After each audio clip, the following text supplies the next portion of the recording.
Well, as recently as 4 years ago, the Indonesian province of Aceh was a war zone with the military fighting against separatist rebels.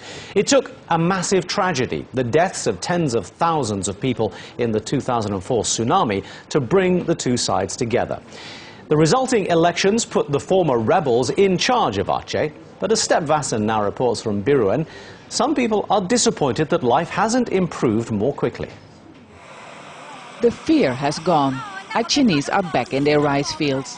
Only 3 years ago, even the most basic thing, harvesting rice, was impossible.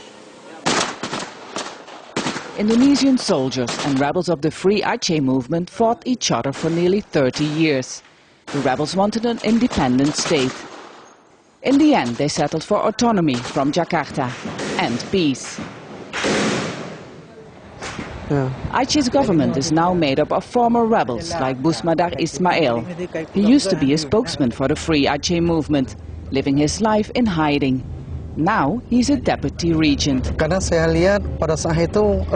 joined the rebel movement because I felt that my people were being repressed. I wanted Aceh to become an independent state. It's hard to imagine that this used to be a battlefield only a few years ago. Since then, life has dramatically changed for the people here who have been living in fear for such a long time.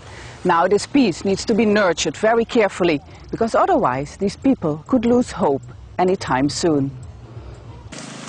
Mukdar bin Affan is beginning to wonder whether this is the kind of Aceh for which he risked his life. The rebel soldier is now working as a farmer, together with other former combatants and victims of the conflict.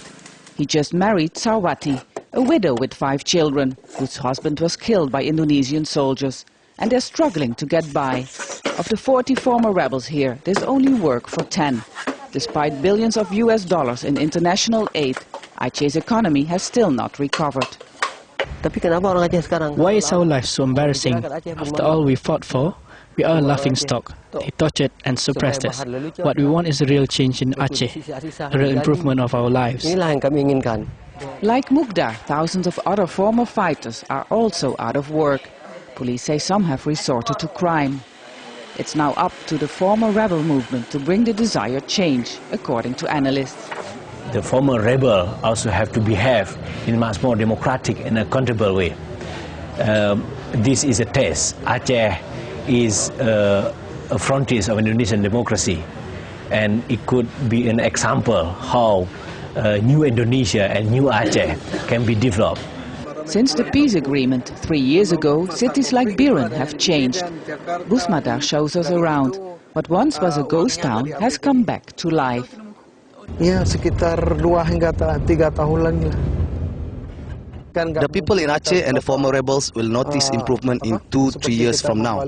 We cannot change everything just like that, especially since the conflict lasted more than 30 years.